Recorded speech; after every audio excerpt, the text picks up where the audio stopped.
हमारे साथ ही मौजूद रहिएगा। डीजीआईएसपीआर ने कहा है कि भारत ने बहावलपुर, कोटली और मुजफ्फराबाद में मिसाइल दागे हैं। बुज़दिल दुश्मन ने पाकिस्तान में 3 मकामात पर मिसाइल दागे हैं। पाकिस्तान वक्त का तयन करके भरपूर जवाब देगा। भारत ने अपनी हुदूद से बुज़दिलाना हमला किया है। भारत की आर्जी खुशी को मुस्तकिल गम में बदला जाएगा। पाक फिजाइया मुतहर्रिक है। भारतीय तैयारों को दाखिल नहीं होने दिया जाएगा। भारत के बुज़दिलाना हमले में मस्जिद सुबहान भावलपुर को भी टारगेट किया गया है। बुज़दिलाना हमले में अब तक एक मासूम बच्चा शहीद जबकि एक खातून और एक मर्द शदीद जख्मी हैं। सिक्योरिटी जराये ने तस्दीक की है कि पाकिस्तान की तरफ से जवाबी कार्रवाई शुरू हो चुकी है और जराये एविएशन का कहना है कि इस्लामाबाद, लाहौर और सियालकोट एयरपोर्ट को तमाम परवाजों के लिए बंद कर दिया गया है। इसी पर बात करेंगे। हमें ज्वाइन किया है माहिर बैनुल-अक़वामी उमूर डॉक्टर हुमा बकई साहिबा ने। बहुत शुक्रिया डॉक्टर साहिबा, आपने अपना कीमती वक्त इनायत किया। डॉक्टर साहिबा, क्या कहेंगी, क्योंकि बाकायदा शुरुआत तो कर दी गई है, पाकिस्तान की जानिब से भी भरपूर जवाब दिया जाएगा।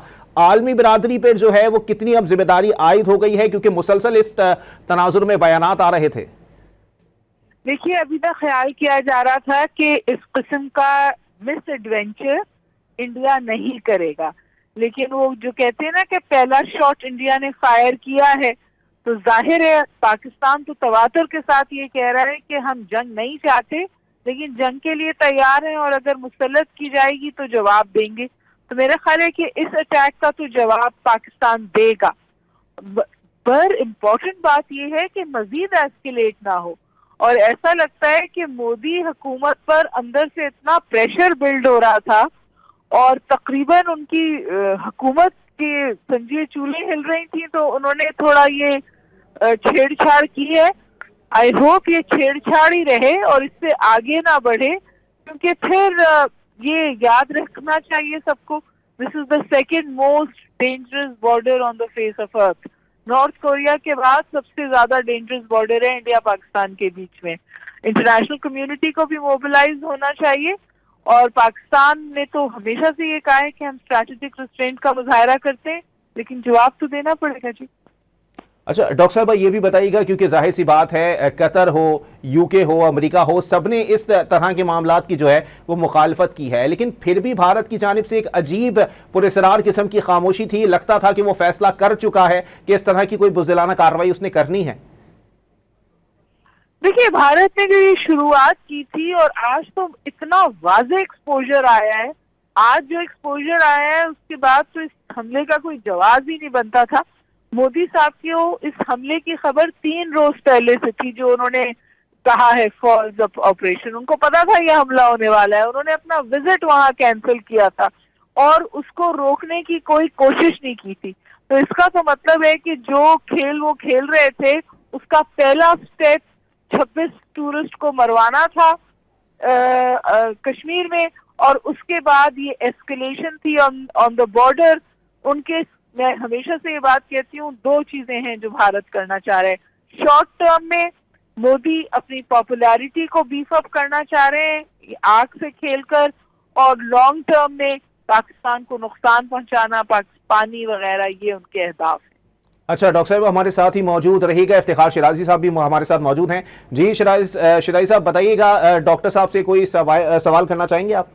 जी, इनफैक्ट क्योंकि इस वक्त दोनों ममालिक न्यूक्लियर स्टेट भी हैं डॉक्टर साहब, तो मैं ये जानना चाह रहा हूँ कि इस वक्त अब इंटरनेशनल कम्युनिटी के रिस्पांस को हम कैसे असेस करें। गोया कि इस बात को लेकर कंसर्न का इज़हार तो मुसलसल किया जा रहा था, वो अमेरिका हो, वो अक़वाम मुत्तहिदा हो या दीगर अहम ममालिक। अब हमें लगता है कि कोई आने वाले, तो गोया के फौरी तौर पर कुछ घंटों में इस हवाले से कुछ खुसूसी इजलास सलामती कौंसिल के हों या फिर OIC का फोरम या दीगर जगहों पे कुछ इनिशिएटिव लिए जाने के इम्कान आपको नजर आ रहा है? जी डॉक्टर साहब, देखिए जी, पूरी दुनिया तो मीडिएशन ऑफर कर रही थी ना, तो उस रास्ते तो इंडिया गया ही नहीं है। इंडिया ने तो हमला कर दिया है। पूरी दुनिया कह रही थी कि आपको ये शिकायत है, इंडिपेंडेंट इन्वेस्टिगेशन कर लें, हम आपकी दोनों को बिठा के सालिसी करवा देते हैं। हिंदुस्तान सालिसी नहीं चाहता था, हिंदुस्तान यही करना चाहता था और इसी के लिए बिल्ड कर रहा था पूरा सिनेरियो। अब ये है इंटरनेशनल कम्युनिटी पे कि वो इसकी एस्केलेशन रोकता है या नहीं, क्योंकि जंग एक दफा जब शुरू हो जाती है तो उसके बाद उसकी एक अपनी ट्रेजेक्ट्री होती है। जी शिराई साहब। जी जी बिल्कुल। और जिस तरह फिर डॉक्टर हुमा बकाई साहिबा बहुत शुक्रिया, गया हमारे साथ मौजूद थी। जी शिराई साहब बताइएगा सर, डॉक्टर हुमा बकाई साहिबा ने तो वाज़ेह तौर पर कह दिया है कि भारत तो उस सिमत में गया ही नहीं और सालिसी की बात तो बहुत दूर की थी, उसने पहले ही हमला कर दिया है। जी बिल्कुल, ये तो बात हम पहले भी करते रहे हैं कि इसके बावजूद कि पाकिस्तान ने तहकीकात से मुताल्लिक पेशकश की, फिर साथ में रिपीटेडली हमने कहा कि जी कोई सबूत हैं तो वो सामने लाए जाएं।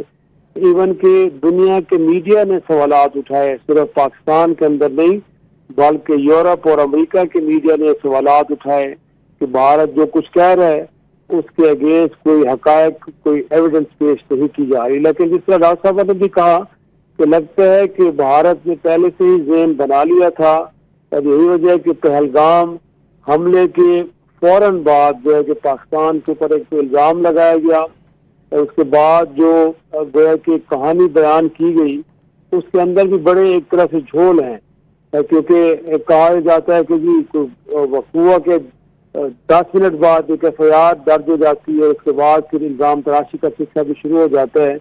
तो इससे लगता है कि पहले से ज़हन बना हुआ था, बिल्कुल इसी तरह जिस तरह 2019 में पुलवामा को लेकर, अगर बाद में